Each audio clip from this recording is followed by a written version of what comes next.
Thank you. And yes, people say, oh, you did Alexa. I said, yes, did Alexa, but not that one. Oh, you did Waze. Yes, but not that one.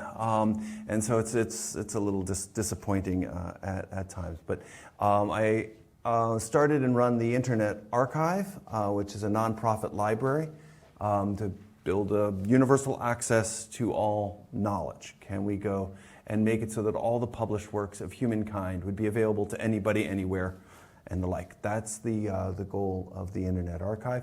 And signed on to the Internet long ago to try to help make that vision come true, starting in 1980. And there's sort of steps along the way to get here. In the Internet Archive we started in 1996 to try to fill in some of the pieces that were missing from this Internet that we were building. I thought that the big problem was going to be making things permanent and make things, archiving the World Wide Web, making the Wayback Machine, going and digitizing things and putting them online. And I didn't realize that sort of the revenge of AOL would come back with these platforms, whether the Facebook or Twitter and the like, that are really changing the structure of sort of the open internet that we imagined. So we've seen it go really quite wrong, actually. And I think in general there's a sort of a general feeling that the web has betrayed us, that the web, as we've came to imagine it, is not what is actually happening, and it feels like a big spyware universe. And it's sort of blocked and sort of shuffled, and we're sort of sold as pawns as part of advertising players' networks. And for me, there was the Snowden revelations that really helped spawn the Internet Archive to go and try to build a decentralized web. And then there's the election, the last presidential election in the United States, which, independent of who you might want to have been elected president, the whole process was a freaking disaster. Just how the whole thing went through. And it wasn't just internet, bots from Russia, though they're certainly there and playing a role, playing up on Twitter and Facebook and the like. But we also had election machines sort of being not something you could trust. The whole gerrymandering structures, there's how the primary system is built doesn't optimize for who everybody wants. I mean, we don't have a democracy system that sort of operates in any way that you'd kind of imagine. How the media and the journalism was played by basically trolls, and even people that get elected are basically, at this point, trolls. They know how to play the media game. So after the election, which was, how it all played out was sort of a shock and horrible thing. I got together a set of the executive directors of some of the Bay Area nonprofits, the high-tech nonprofits. And I'm a member of this club. We formed this little group of the head of Wikipedia, the head of EFF, the head of Mozilla, Public Library of Science, Internet Archive, Freedom of the Press Foundation. And after the election, I said, it's time to come together for dinner. It's time to meet. And we got together for dinner, and I said, okay, the Internet Archive is 150 people. I'll put my organization on the table and say, what are we for now? What happened during this election, and what should we be now? We're a nonprofit. We're here to do the public good. Please, help. What can we do to help the public sphere understand what's going on in their universe? We'd been archiving television and showing some of the biases that were ripping through the American electorate and through the media system. We could show where the money was coming from the Citizens United. All these things were going on. We could analyze them, but we weren't taking an active enough role. What should the Internet Archive do? There was a lot of conversation during that dinner. But there was one thing that Catherine Maher, the head of Wikipedia, said that struck me really to my core. I mean, it really sort of scared me shitless. She said, truth might fracture. She was worried that truth might fracture. I said, okay, that sounds bad, Catherine. What does that mean? She said, in Wikipedia, it's built on an idea that on any particular subject, there'll be a particular consensus about what that subject is. What the title is will be reflected in the article, and there'll be pushes and shoves, but it won't fracture into wholly different views that are built up around a subject. She said, if that happens, Wikipedia breaks. And if there's something that is as close to something we turn to as truth out there for a lot of subjects, it's Wikipedia. The Internet Archive is about the number 300th most popular website. We're pretty psyched about that, but they're number 5. And so being number 5, you've got basically attention of people all over the world, and they're turned to Wikipedia all the time. So I said, okay, Catherine, that sounds pretty bad. How did this happen? How would this happen? And she said something that I'd never heard before. She said citation wars. That behind every web page on Wikipedia, there's battles going on of what facts, what assertions are going to be put into the article. And there's conversations and back and forths, especially about the contentious ones. And she said, behind the scenes, the way that those wars happen is based on the weight of citations. If you can go and say something is true, then it is true based on some citation. If it's a better citation, you win. What are better citations? In Wikipedia, they bias towards things you can click on and read. If you, it's not always that way, but if you can click on it and read it, it gets more weight. And so things that are behind paywalls or never digitized in the first place tend to get lower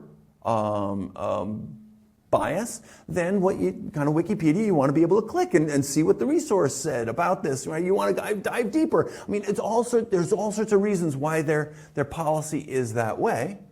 But a lot of things are not available at all, or they're not available at a click of a button. So I said, okay, this is 3 years ago now. I said, all right, we'll put it all online. We'll digitize it all. We'll go and fix all the broken links. We'll go and digitize all the books. We'll put all the journal literature up. We'll digitize the 20th century and just make it all available. She said, you could do that? I said, we can put our army towards it and see what we can do. Cindy Cohn, who's the executive director of EFF, the law firm for the public interest, she turned a little white. And she said, you're going to do what? And I said, I'm going to just digitize it all and link it in. And beyond that, I'm going to try to make it so that there's better information for Wikipedia contributors to go and make better articles so that they can go and draw on the best we know and put it into Wikipedia. I'm just going to dedicate our organization to reinforcing Wikipedia. Cindy said, I'm going to have to lawyer up. And I said, yeah, I know, I think it's going to be okay. It's going to be okay. We'll be respectful. But let's get there, and let's get the internet so it actually has the best we have to offer, so when people turn to Wikipedia or other sources. But the idea of painting this portrait through Wikipedia is a strong one. So he said, okay, what do we do to be able to do that? We wait for the internet to show up here on my laptop. The first thing we went out to do was to try to bring all of this information and Wikipedia together as well as we can. Can we make millions of books and web pages in Wikipedia and the web? The first puzzle we did was to try to fix the broken links. So link rot. So the average life of a web page is about 100 days. And before it's either changed or deleted. So we said, let's go and reinforce Wikipedia. We'd started years before monitoring every edit of Wikipedia, and anytime there was a new URL, we archived it immediately because we knew that Wikipedia was going to need this fixing and help. So we pushed at it hard, and we started working with the communities at Wikipedia to go and make this work.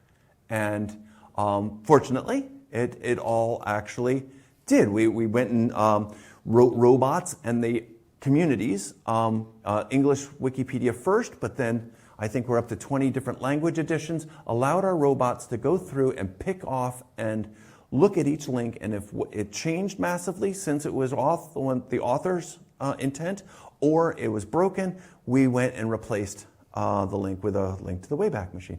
We've replaced 10 million links on Wikipedia and fixed them, and so that they're now working, which is kind of awesome. We said, well, let's go further than that. What can we do to go and do the other footnotes there? How can we turn all of them blue and make them work? So here's a Martin Luther King page. So I'm going to try over my cell phone modem connection, because at Stanford you can't get online if you're a guest. But let's see if this comes up. Yes, it does. Okay, so here's a Martin Luther King page, and we're going to have to pay our $3 to donate $200.75 to Wikipedia, because it's December. Close that. So this was the vision of to take this article. The first footnote is in the first sentence, and it says that it is in all deliberate speed, and fortunately it's got a page number. So if the internet gods are going to work, I'm going to click on the page 138, and what I'd like to do, here's our, please pay us, bang, you're right to the right page. Just opens right to the right page. So if you wanted to read forward and backwards a couple pages for you without any interruption, you can sort of check it out. You can sort of see, did it say what it is? You can dive in deeper. And if you want to be able to read the book, then you can borrow the book and be able to read it. And this is this controlled digital lending, one reader at a time. It's restricted, library-like. If we have one physical copy, then we lend a digital copy. And this approach has been working well. So it's controlled digital lending, free instantaneous previews woven into Wikipedia. And you say, well, that's good, that's cool, but it really hasn't been done, right? We've never really woven the information of books into the web itself. You could buy books. You can go to Amazon and buy a book, or Better World Books and buy a book. Or if you want to buy an e-copy of a book, you get it on a Kindle, but it's not woven together. There's a lot of good information available. So that's what we went off to do. Oops. Let's see if I can get back. And as of October of last year, we have put in 120,000 citation links to 40,000 books. So we're pretty happy about that. So basically that required doing all this matching to try to get the Wikipedia communities to accept the robots to be able to go through them. All around terrific. But what we really want, so we've basically gone through and tried to fix all the broken links that we can. We're continuously scrubbing and adding more libraries, more languages, and now we're on the path towards trying to get the books linked. So the question is, what do is this something? I had a great experience. This is a quote from my next door neighbor, Carmen Steele. She's 15 years old. I was describing what she did, and she lit up. And I usually don't get a rise out of my 15-year-old neighbor. She said, I want that. I said, why? And she said, well, in my class and school, I'm allowed to go and start with Wikipedia, but I can't quote from Wikipedia. I have to go to a real book. And if this happened, I could do my homework in the middle of the night. It's like, score! You know you're onto something when your 15-year-old neighbor basically really says they want to go forward. So how do we go and get this to go at scale? Well, first was working with Wikipedia, and Moriel came to our big announcement event of this and put up this banner, which I thought was just tremendous, that we're working really well as nonprofits together. That there's the Internet Archive got an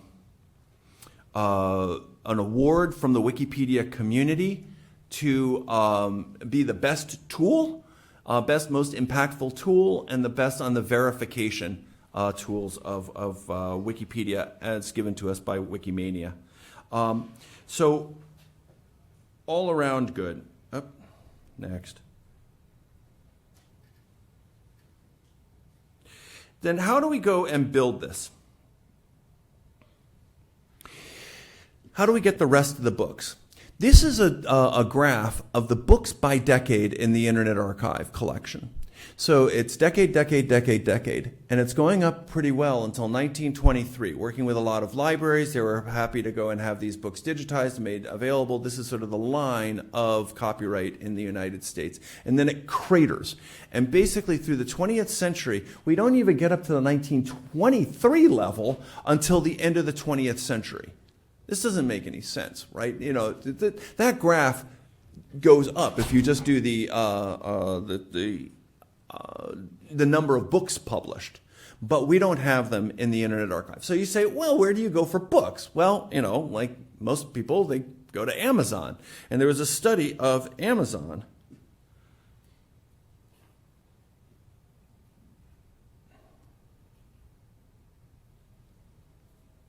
And after the internet comes back through my phone, we'll see the same basic graph that basically in Amazon.com, if you look at books by decade, there was a study, it basically also is missing the 20th century. Wasn't that slide worth waiting for? Even in Amazon, basically we're missing the 20th century. So and that was an important century. But it's not available from the Internet Archive. It's not available from Amazon. If it's anywhere, it's in our libraries. So, and also you see that even Amazon, they're not even back up to the 1923 level. So copyright is basically censoring a century of books and keeping them from a generation that wants to have access to it. Yes? I just want to make sure I understand. Is this Amazon electronic books that are available electronically? No, these are electronics, physical books that are available new.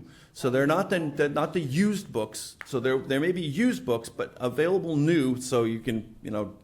But the used books work, of course. Yes, yeah, they still, you're right. You can still open them and get them to work, and yes, we buy them. But this is the study of basically what's currently commercially available, promoted materials. So, controlled digital lending. I mentioned this before. So this is the idea of digitize and lend. This is you digitize materials and you lend it in the same kinds of restrictions that you do with physical books. We've been doing this since 2011.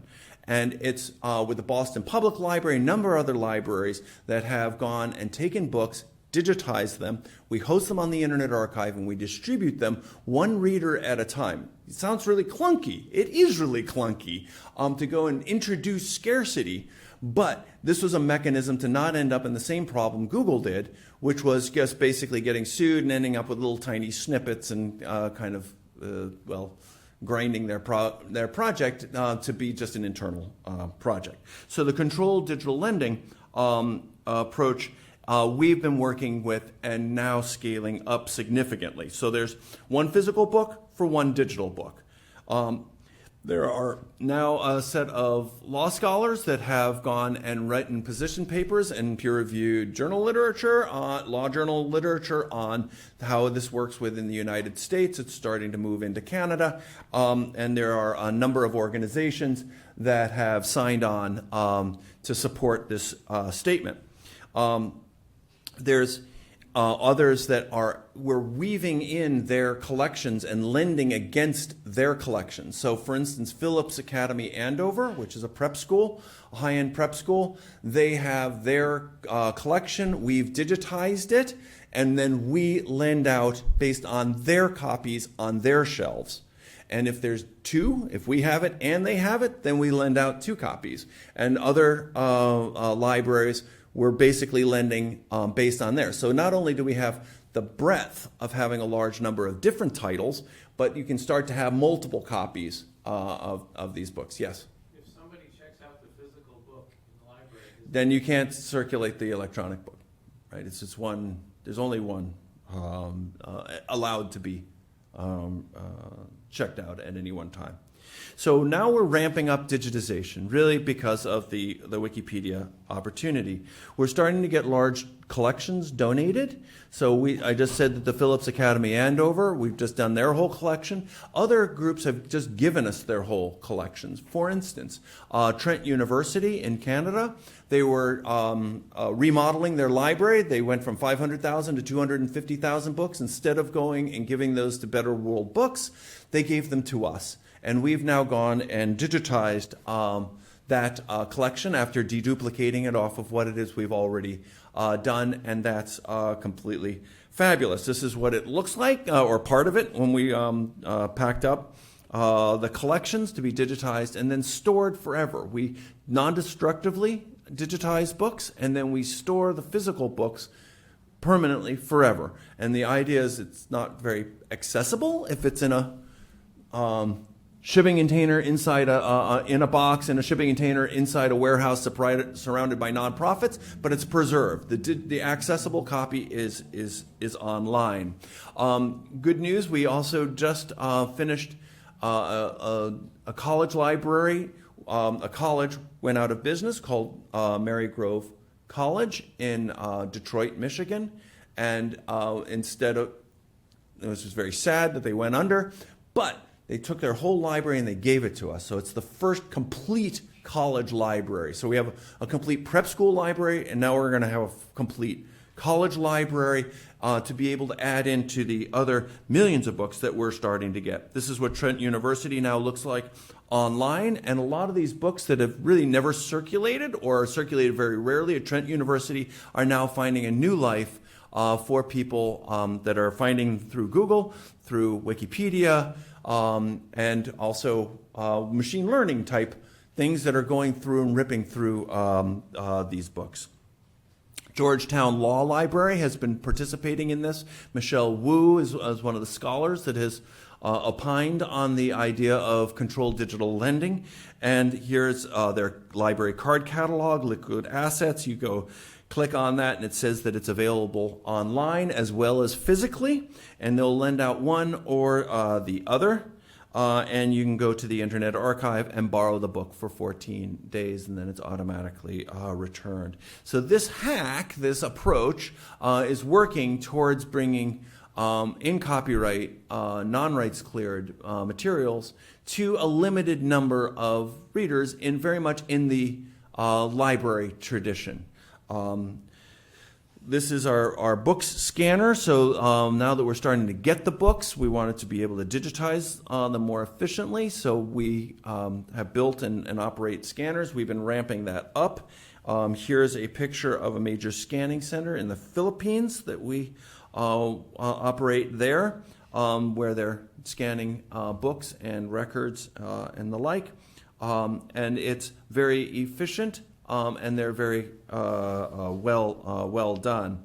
We're looking for a wish list of books. So we said, okay, well, let's prioritize books out of all books to be the ones that we want first. And so Wikipedia list was one of the inputs. Another was what were on course syllabi. There's a project called the Open Syllabus Project that basically crawls the web looking for syllabi, and it basically rank orders those books based on how many syllabi they were on. And so we've taken a large hunk of those, and also the commonly held books in libraries. And we have about 1.5 million on the top wish list, of 4 million more broadly, and then we want all books all together. So then the question is, where do you get those books? So the libraries have been really slow about making the in-copyright materials available to the Internet Archive or otherwise. So we went for where the libraries dispose of books. And we went back to our traditional friends at Better World Books. Better World Books is a used bookstore that you may have bought from, even on its integrated used books on the bottom of Amazon, or go to betterworldbooks.com. And it is a used bookseller that gets its books from libraries that are weeding their collections. So when a pulse comes through, they might buy 10 copies of this, and then they only need 5 copies, and they give the 5 copies to Better World Books. The Better World Books goes and tries to sell the ones that they can. They donate the money back to literacy programs and the libraries, and they try to keep things out of landfill by giving them to others. For instance, the Internet Archive. We needed they've been giving us tens of thousands, low hundreds of thousands of books. But I came to them last year and said, we need millions of books to be able to live up to this opportunity. Can you give us millions of books? And it was a very strange conversation with the CEO. He said, well, Brewster, you have a choice. You can either buy the books from us or you can buy the company. And it's like, that wasn't the conversation I thought I was going to have. And he said, well, we got ourselves in trouble with some debt with these social capital people that, wanted to, impact investing, which really, I think impact investing means they impact. Anyway, so they'd gotten themselves in trouble, and they needed a new friend. And we said, we really need Better World Books to survive. And so talking with Dustin Holland, we formed a nonprofit, funded it out of the endowment of the Internet Archive, and flipped it nonprofit. So Better World Books, which is this unbelievably cool bookstore with millions and millions of books. This is their facility in Indiana. Is now a nonprofit, or it's a nonprofit owns all the shares of this B Corp, and it is basically sending books off of their robot straight to the Internet Archive to be digitized if it's on the wish list, and if it's not, then it goes and waits until we can get to it. But we're still working off the wish list as much as we possibly can. So we're starting to see the flow of, we have the distribution partner, Wikipedia, of your dreams. The idea of robots to go and try to match those is not easy, needs more help. Then there's how do we get the books? We now have a source of books. We have a mechanism of digitizing it, and we're starting to run at scale. But let's bring it back down to why. Why? I work with a woman named Wendy Hanamura. She's a Japanese American, and her grandmother was in an internment camp. And so when she was a kid and she heard about camp, she thought it was something quite different until she heard the camp had barbed wire, and that her grandmother had gone through this. She made it her passion project at the Internet Archive to basically go and try to make sure that this knowledge of the internment stays alive. There's now already internment deniers. There are people that say that it wasn't that bad, it was really for their protection, they actually liked it. All of this stuff is actually happening as you sort of say, yeah, of course it's happening, but it's like, this is really horrible. So she made it her job to sort of just take that subject area and move it forward. That there's this particular camp that really, that was a Japanese internment camp, is now being used for children, immigrants, to intern them coming across the border. And just this, Which one's that? Which camp? Posted or it's not Manzanar. Fort Sill. Fort Sill. So this idea of history repeating itself is particularly sensitive to these groups. So let's try to remember. So how do we go and do this? How do we go and make it so that there's still facts around? These are pictures from there, and we've been digitizing these and making them available on the internet. With some funding from the National Park Service, there's 500 key books about the Japanese-American experience. And with the funding from the Park Service, we digitized all of these and then went back to the Wikipedia article to make it so that you could find these. Because otherwise, how are you going to find, yes, it's great that it's online. How do you go and find them? So went back to Wikipedia. Turns out that the Japanese internment article is really not that great. It doesn't have a lot of the solid information in it, so they're starting to work through and fix it. But it's how people know about the Japanese internment that I was really surprised. Just that page gets 700,000 views a year. That is sort of the real stopping place that people use as the library. So let's make it as good as we possibly can, because it matters to be able to go and make sure that this doesn't get sort of smashed around and manipulated as we're seeing the rest of our information ecology and disinformation campaigns. Some of it just because they didn't have access to the real information, so they just kind of made stuff up. And we can fix that. And can we also make it so that disinformation is easier to do? So now there's better books that are available for 14 days that you can go and check out or see a few pages for free. So I would say we have, I saw it as a call to action, that we needed to make the web better. We needed to go, and specifically in the Bay Area, we helped really create this and create this mess. And it's ours to go and put forward possibilities and structures to fix it. And the Internet Archive with Wikipedia is just one example. But imagine we had these all linked. What if we could start to then go and do automatic fact checking to go and say, is the assertion in Wikipedia actually backed up by that book or journal article?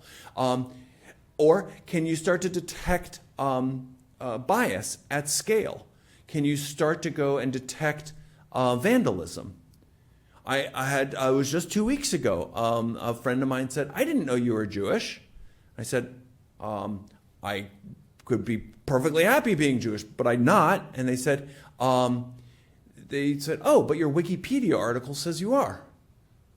And it's like, really? So I went to my Wikipedia article, and sure enough, there had been an edit on September 29th that was from an IPv6 anonymous, no login, but an IPv6 address that said that I was raised in a Jewish family.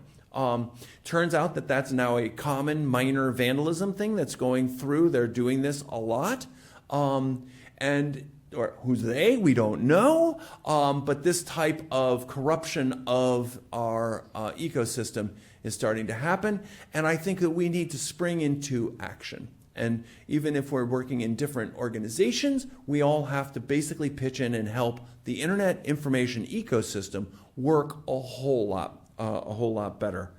That we can, working together, complete the life cycle of books. Basically, if you take university press books, often they're only printed in about 500 copies. Cornell University Press, their baseline is about 150 copies of that book, and then it sits there forever, not being digital in many, many cases. This doesn't make any sense. It's some of the best, most vetted information that we have on these particular subjects. Let's get this stuff online. Pay authors and publishers. Awesome, please do. Let's get them into libraries. Let's then digitize those, weave them into the World Wide Web respectfully, and then let's use that both for end users reading, people writing to go and build better information resources, things like Wikipedia and journalism and the like, but then also use it for computer determinations and build that global brain that we promised so many years ago. Can we go and do this and weave books, and then the next step is journal literature into the web? Absolutely. We've got the role and the responsibilities. It's not that expensive, but it takes concerted effort to have people think a little bit outside of their, oh, I'm just going to make another crappy Android app and make a lot of money by going and blah, blah, blah, blah, blah.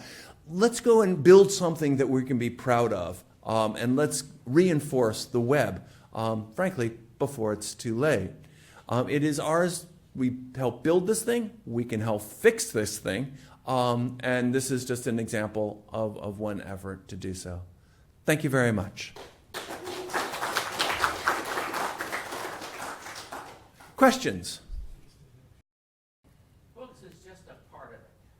What about the rest of it? All of the newspaper articles, the magazine articles, and the scientific articles, of which, for example, we have this famous Russian institution that has digitized and is available to poor Africans, etc.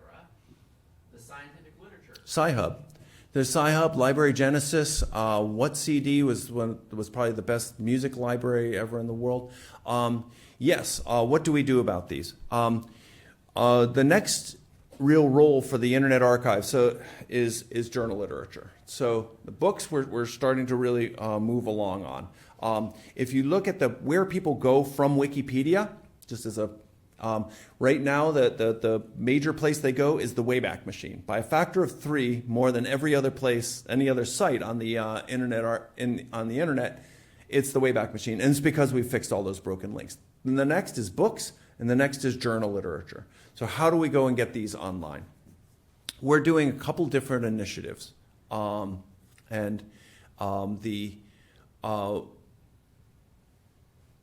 Brian Newbold, who's at MIT, who's sort of inspired by Aaron Schwartz, said, he's now working at the Internet Archive to go and try to get whatever it is we can, and as straightforwardly as we can. So if there's sort of riskless to risky areas of journal literature, the most riskless in terms of law is open access materials. But even getting open access materials is difficult because a lot of publishers say you can pay us to make it open access, but then they make it very hard to find.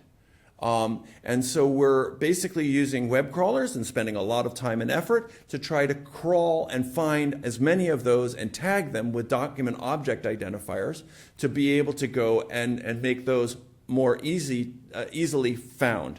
The next set, in terms of the least risky, is those that are publicly accessible somewhere on the web at some point. Maybe it's a professor's website and the like. And so this is working with Sightseer and the Microsoft Scholar people and others to go and try to crawl all those. We've been actively crawling them. The universe of journal literature is about 100 million articles, 100 to 120 million articles.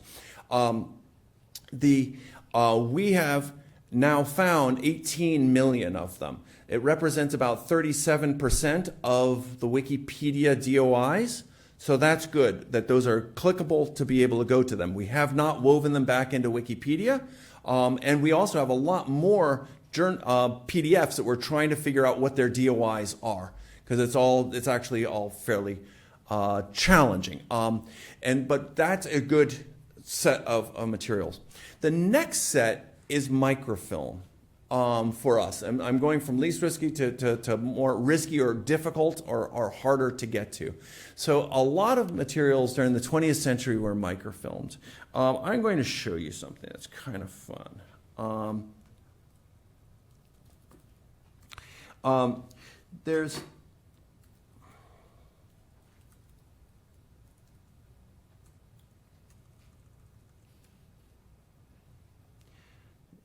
How are we doing? Good.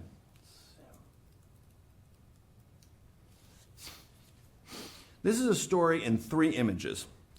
So during the 20th century, a lot of materials were microfilmed, and in fact, all the way up until a few years ago, it was done by University Microfilms, and then that got bought by Xerox, and then Pitney Bowes, then ProQuest, then it was spun off into NA Publishing to service, and then that company went bankrupt. But this is a picture of microfilm. It's photographs of pages.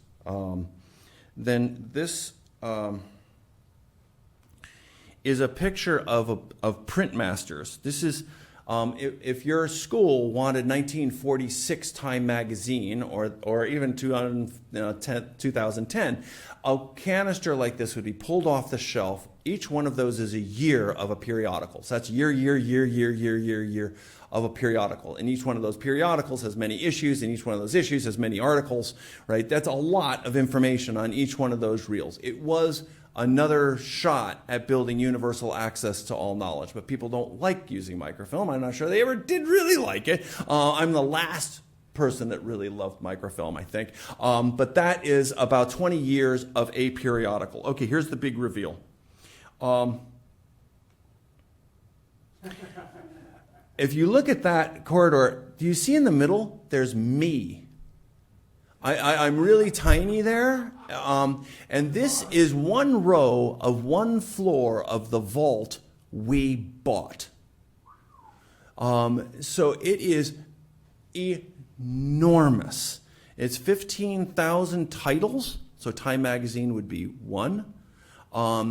It's 400,000 publication years. It's 500 million pages. So we are in the process of figuring out how to digitize this. We've been doing these. We have the equipment. We're trying to get it to be efficient enough. We need to be able to find the page numbers automatically because we want to match against any footnote. We'd really like any Wikipedia article, but also your PDF viewer in your browser to go and see a footnote, click on it, and go to the to it. We're trying to also figure out by working with some legal folks at UC California, Berkeley, to go and figure out how we can make it available, whether it's interlibrary loan or controlled digital lending. We don't exactly know, but how to go and get this level out there, because a lot of this isn't even out there at all. And then, so with the microfilm and beyond that, there's things like Sci-Hub or JSTOR. And the idea is to work with those guys to go and make things more available. So that gives the periodicals. It doesn't get the newspapers, Carl, that you mentioned. But I think the periodicals, we're on our path, but we need help. So going and finding the articles within these scanned documents is a bit tricky. You can use sort of sizes of fonts. We can run the OCR on it, but we have to go and find, because you really want to search based on author and title and do some level of page analysis. It's not just using it to resolve titles, footnotes to find it, but how can we go and do more than that? Then can we start to do meta science? Can we go and use these collections, including Sci-Hub, to go and start to do analyses across everything that has been authored in particular areas? You know, this has been going great in medicine because of Medline, and NIH is awesome, but NSF hasn't really followed into that and being as awesome as NIH. And in terms of going surfacing these materials, there's a collection of Sci-Hub that's in an Indian university now that is being used for large-scale science. So even that is being done in different places, but it's not as publicly available as maybe they'd want to at a university, but they are our underground sites. So we need to get there. There's plenty of money in this whole general sphere. It's just not being spent very well. The libraries are often going and building a lot of these closed systems and organizations that are closed, and we need to find a different model around it, but we can't wait for that. Yes. Why is, Were you? So, first, thank you for doing this amazing work and sharing this presentation. It seems like there's a sense in which is like the decentralized nature of the source materials is what you're trying to get at.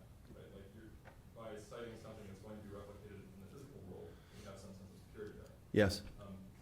If we had that, would we be okay if truth fractured, and then there were somehow multiple truths that fit in that ground truth, or in Wikipedia, in their particular case, because they're particularly strange, thing, they try to find things that they step back from the controversies, right? They try to find the parts that are not controversial, then they link off to the alternative, but they're really not designed for. We completely disagree fundamentally about what this even means, and that's where you need an authority, but. Wikipedia is this big experiment of can we actually work together to build a sense of what the world is about. And so far, so good. But don't take any of this stuff for granted. If we built it, it can be destroyed. Yes? The NSF is not like the fund infrastructure.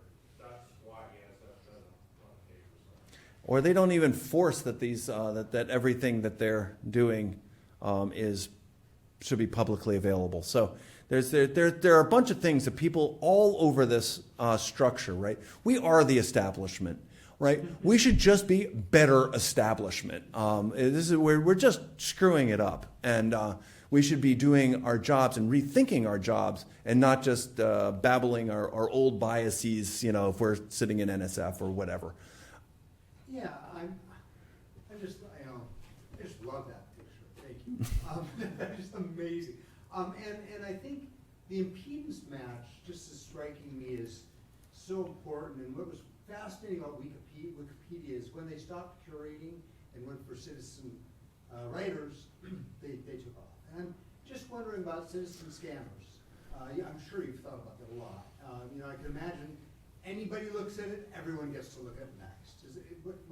What is Citizen scanners? Yes, there are groups that are doing that. They operate in the underground. That's what basically Sci-Hub and Library Genesis are people basically scanning things that they get assigned, and then they pass it around as PDFs. And then there are some aggregators, but they're operating in a legal zone that is really challenging, and they're being challenged and forced underground, and that's not good. So we need mechanisms to go and pay people. Get all for that, but let's go and have accessible versions of things in fairly short order. And it may not be completely downloadable, which would be our benefit, So we've been trying this lending thing as sort of going in between. But you take Library Genesis books.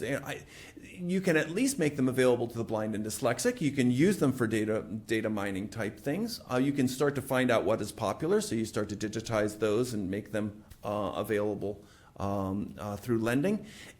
But we need experiments to move along and move forward. Because I think we're seeing some of the real problems of not having the best we have to offer within reach of those digital learners. If it's not online, it's as if it doesn't exist. And we have basically built barricades that don't serve us. It is betraying us. A lot of older institutions that were not thinking creatively enough. There is money for this. It's just not being distributed very well. Yes? What's the logic behind having only 1 or 5 digital books that you can download and somebody else can't? And I can understand... It's just to go and introduce artificial scarcity to be like a library. So you're basically, you bought a copy, you can lend a copy. You just can't lend a copy to everyone at once. Why do that? Why do that is to try to make it so that people don't say it's wrong and throw things at us like lawyers. I could see that being valid for some of the more recent books that have copyright kind of things. Right. Oh, if it's out of copyright, we give it away completely. Everybody can download all 4 million of our books. For old stuff that Oh yeah, that's all free. That's all open. you should be able to get as many books as you Oh yeah, yes. No, this is only for the rights burdened books. which is 1923. It's a long time ago, and so there's yes, and figuring out what's out of print is kind of problematic. So. You sure hit home with, if it's not online, you don't believe it. Something I wanna do is I wanna revive old technology that, there's no way for me to even prove that it existed unless the Wayback Machine. Yeah, the Wayback Machine's been useful for that. Yes. So you did a great job of explaining microfilm, but it's not clear to me why you say it's the most risky. Why? Why? It's not the most risky. Oh, what? The most risky would be Sci-Hub. No, but I mean, you went down the list. Yeah, I mean, it's not risky, it's hard. I mean, so we're robotizing, collecting these open access materials and the things that are publicly available on the web. Doing that is actually really, really hard work. So I guess risky is maybe not the right word. Hard. Then I guess, then Sci-Hub actually isn't hard because it's fairly easily scarfed up, but it is risky. So, mechanically, you have, it's like tape. Yeah, it's film. On a machine, and you can quickly go through and scan. How do you mount it? How do you mount out of those canisters? Well, but it's easier than picking up a book and opening a book and turning every page. It is faster to do microfilm, Remember that but we had, in the computer days, before we had discs, we had tape drives, and we had all these machines that would go pick and place tapes, and put them on and spin But- them, and this is the same thing.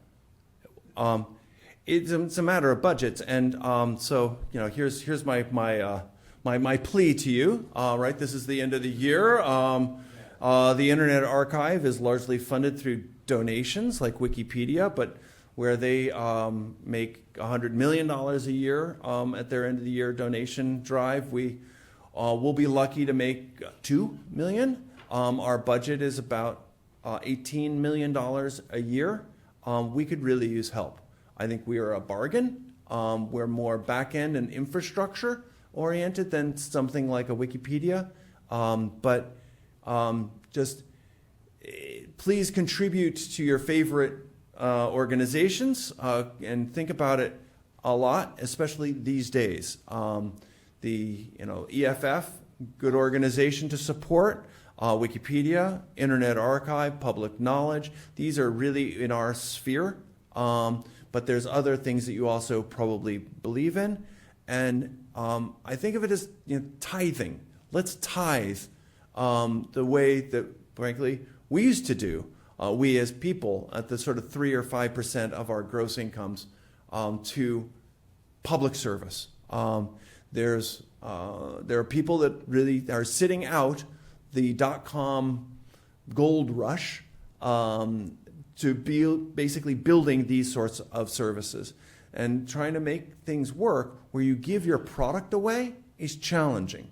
So that these organizations have a different kind of model that fit well with the internet, but they're not easy to know exactly how you raise the money to be able to support a Wikipedia or the like. Remember, Wikipedia is number 5 of all websites, and it's running on $100 million. That's a kind of amazing and way, way too little. The Internet Archive, we should also, a plead towards contribute, not, maybe not the Internet Archive, but other things. Tell us how, and if you can, show it on the screen, how we can make a contribution to the Internet Archive. Yay, okay. I love that question. If you visit them, they're in the bank somewhere. There, Internet Archive /donate. And you can donate Bitcoin, which actually a lot of people do, which is kind of awesome, or all sorts of other crypto. And please, it's easy and straightforward. So Sci-Hub, I hear, is trying to diversify so that it can't all be taken down at once. What is the status of replicating Sci-Hub and Friends? So as I understand it, the way that Sci-Hub and Library Genesis are distributed is they package themselves sets of materials into chunks that are then distributed with BitTorrent. And so you can go and subscribe to those BitTorrent and get those chunks and then bring up the collection again on websites. Or you can just use those for scientific research, which based on the HathiTrust court outcome, maybe okay to go and use this for doing meta science as is. Which case Not a lawyer. HathiTrust. It was Authors Guild versus HathiTrust, which was part of the Google Books Okay. set of lawsuits. Yes. You haven't mentioned any legal documents. The great archive of legal opinion. Yeah. The whole court system. Yes, Carl Malamuth's been a real firebrand in that area, and has paid to digitize a lot of these. Google has digitized them, but then they didn't open them up, which is kind of, yeah. So there are collections. There's a system called PACER, which is court documents that you have to pay for to go and get, even though they're public domain. So there was a program called RECAP that was operated out of Princeton, and it was one of the projects that Aaron Schwartz was involved in. That basically you do this browser plugin. If you go to PACER, it goes and checks the Internet Archive to see whether we have it already. If it does, it just gives it to you for free. If it doesn't, if you buy it, it then puts it into the Internet Archive. So we've been running that. So we have millions of court cases, documents to do that. That was the first, by going and downloading a lot of public domain materials in the Boston Public Library. Aaron Schwartz, that was the time that the FBI started following him and went and staked out his house, which is kind of awesome. So, there's support your local public advocacy group. I mean, there are big forces against people trying to make public access to the public domain. For instance, yesterday, Carl Malamuth was in front of the Supreme Court of the United States, I kid you not, because he went and digitized and made available Georgia state law. And Georgia state law, the state of Georgia claims copyright on it. So they sued him, and it has gone through the courts for the last several years. There's been a lot of pro bono law talent been put on that, and it was argued in front of the Supreme Court yesterday. So fingers crossed on this, and that's publicresource.org, another organization worth supporting. Yeah, a lot of complexity. You're in the trenches. Lots of information coming available. Are we sinking or swimming? How's it going? How's our election system doing? No, I'm talking about just the data. How if you ask somebody, how is the internet doing? I mean, is the web starting to become synonymous with surveillance crap? Right? Are we in danger of losing this? Maybe I am too far in the weeds. That maybe it's all really rosy out there. I don't think so, and I don't think even the public perception of what's going on the World Wide Web is all that great. And this is epicenter. I'm at Stanford University, dudes. I mean, come on, it's within 100 miles of here, and it's our friends that are making a lot of these decisions that are going very, very wrong. And we have to go and do something about it. And you'll make, see the video of this lecture, you go out, it's like, oh, that was kind of interesting, what's for dinner? It's like, no, it's not good enough. It's our fault. I mean, this stuff is our opportunity. It was what we've done for the world. It's what a lot of us did our careers in this tech area. Let's not foul it up now. Let's not make it so that, our kids or grandkids go and say, so how did you screw it up so bad? That's the sort of thing I'm starting to get from some of the crypto guys. It's like, how did you just blow the internet so badly? And how can we learn to not repeat your mistakes? Awesome, right? I mean, this is not what your legacy you want to do. So let's fix it. The technology, the law and policy structures, the institutions, they are fixable. But they require us to work hard to do it. That is what it takes to be able to keep a structure that is evolving. It is a new and different structure. It's had its wins. I think Wikipedia is just a miracle. I think Google Maps is a miracle. Every time I use Google Docs, it's completely fantastic. It's great. But why don't we go and fix the rest of the pieces that need our help? And it needs our help, and we're in an unbelievably good place to do it. It is up to us. Oh, I was just going to say, were you making a comment